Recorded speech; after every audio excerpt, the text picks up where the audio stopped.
Alors nous revoici pour la deuxième partie du premier DS du chapitre 1 sur la transformation acide-base. Donc tout d'abord, on doit verser donc 40 ml d'une solution d'acide éthanoïque CH3COH de concentration donc 0,050 mol par litre. Le pH expérimental a été mesuré à 3,3. Alors tout d'abord, écrire l'équation de dissociation de l'acide éthanoïque dans l'eau. Donc je vais réécrire ici les couples mis en jeu. Donc CH3COOH, ça c'est l'acide éthanoïque. Sa base conjuguée CH3COO-. Ensuite, on parle de l'eau. Donc l'eau appartient à deux couples H3O+, H2O et également H2O, HO-. Voilà. Donc il est rappelé que un acide va réagir avec une base d'un autre couple. Ici nous avons l'acide CH3COH qui va réagir avec l'eau qui serait la base. D'accord? Donc l'acide ne veut pas réagir avec l'eau qui serait l'acide. Toujours penser à la diagonale. Donc si j'écris maintenant l'équation de la dissociation, donc CH3COH plus H2O donne CH3COO- plus H3O+. Voilà. Donc maintenant il faut construire le tableau d'avancement. Donc pour le construire, on reprend ici l'équation de la transformation, CH3COOH plus H2O, qui donnerait donc l'ion éthanoate, CH3COO- plus H3O+, et nous allons donc diviser ici ce cadre en plusieurs parties, donc au moins 3 lignes. Voilà, et des colonnes pour chaque espèce chimique. Donc ici nous avons l'état initial, donc pour x égale à 0, l'état ici en cours de transformation pour x, et puis l'état final, donc lorsque x est égal à xf.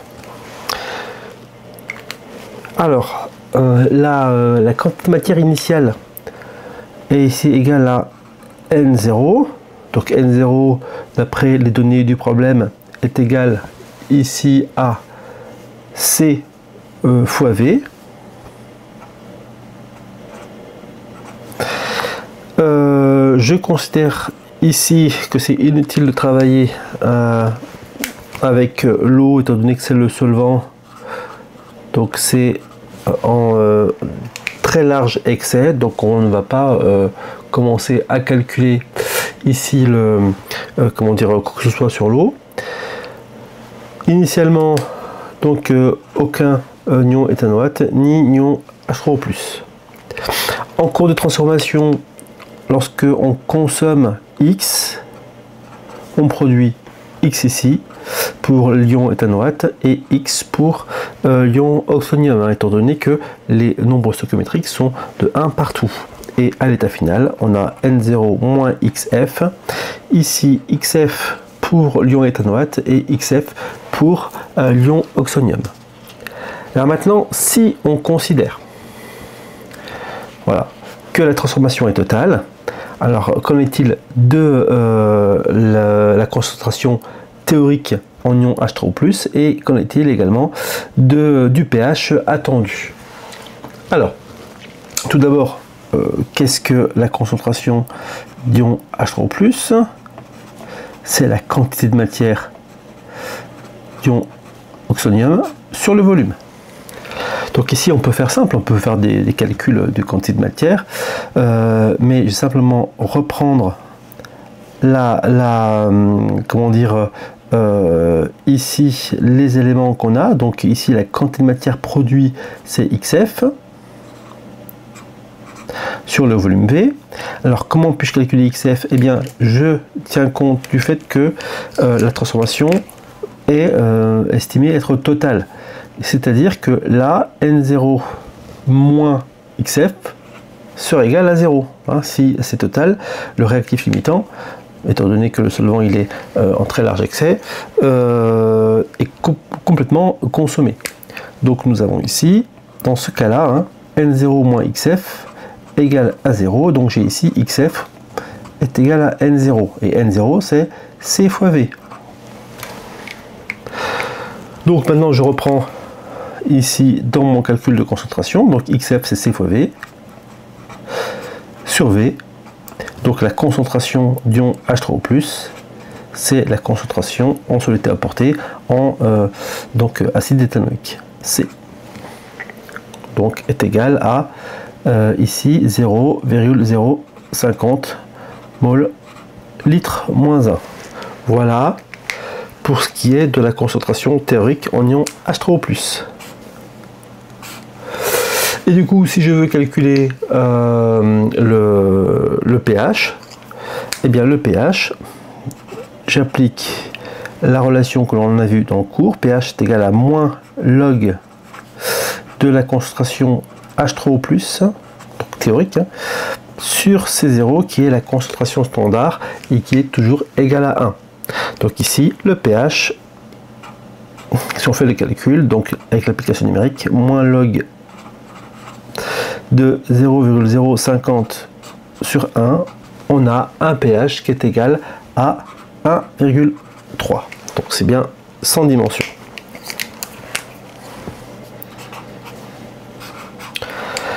Maintenant, il nous reste à comparer ce pH avec le pH expérimental. Donc si le pH ici, enfin, comme on constate, le pH expérimental est donc supérieur au pH théorique. pH théorique c'est 1,3.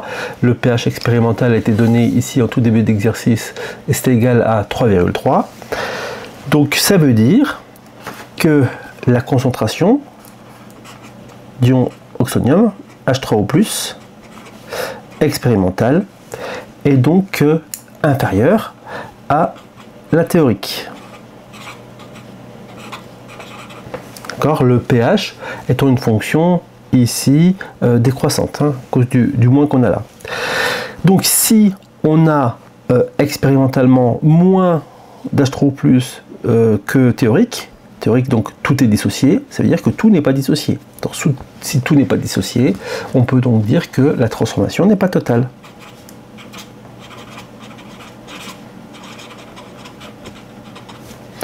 Non totale.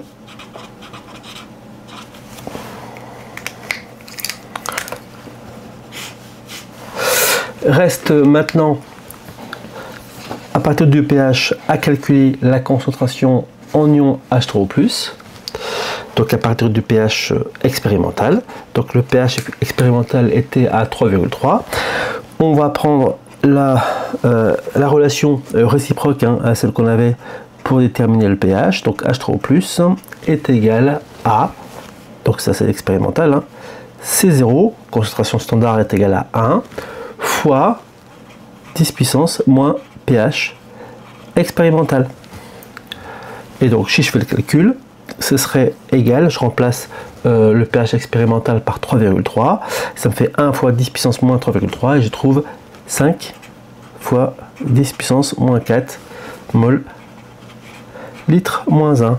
Donc je vous conseille de faire le calcul avec la calculatrice, de vous entraîner régulièrement avec celle-ci et de ne pas attendre que le prof vous donne la réponse.